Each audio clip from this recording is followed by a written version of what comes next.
Top 10 movie sequels you have never heard of.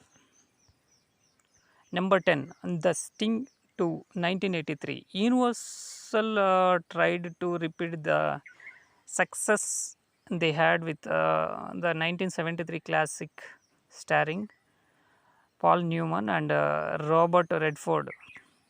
They failed by replacing the original's two huge stars. The reason the Sting was so great with Jackie Gleason and Mac Davis. The film stars basically acknowledged they were making a second rate sequel. Number 9, Return to Oz 1985, The Witch It, and Disney sequel to the classic The Wizard of Oz came 46 years after the 1939 original, earning this sequel at place in the record books. Number 8, The Last Days of Patton 1986. George C. Scott revised his role as the nonsense General George S. Patton in this CBS TV movie. Like the original, this movie is based on a book by Ladislas Farago. Number 7, Written from the River 1989.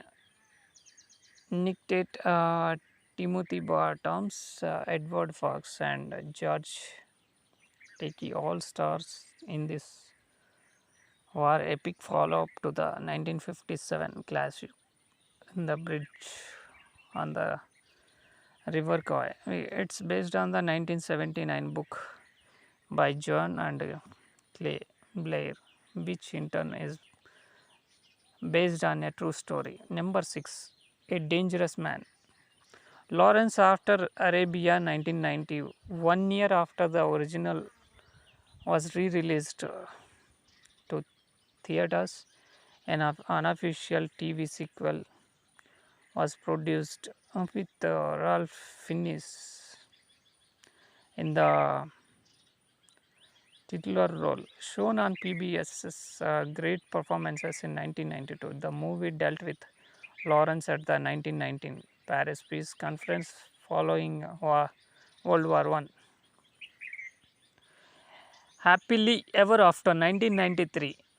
Filmation, an animation studio known for Star Trek, the animated series, and Fat Albert came up with the brilliant idea in the 1980s to produce sequels to classic Disney films.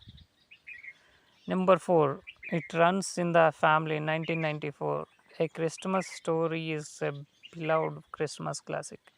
Its sequels more than a decade later it is not. Kieran Culkin takes over as Ralphie, whose quest deals not with obtaining a Red Raider BB gun, but some kind of top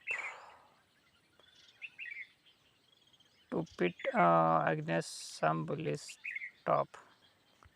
Number 3, Scarlet 1994. Alexandra replaced 1991 novel of the same name. A sequel to Gone with the Wind was turned into a TV miniseries in 1994.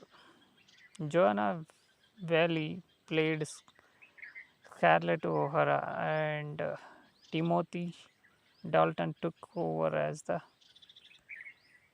dashing and shower butler. So, number 2, Sahara 2005, one of those technically a sequel films. The 1980 film Rise the Titanic featured Richard Jordan as Dick Pitt, a role sent to Matthew Mac in Sahara. The Queen 2006.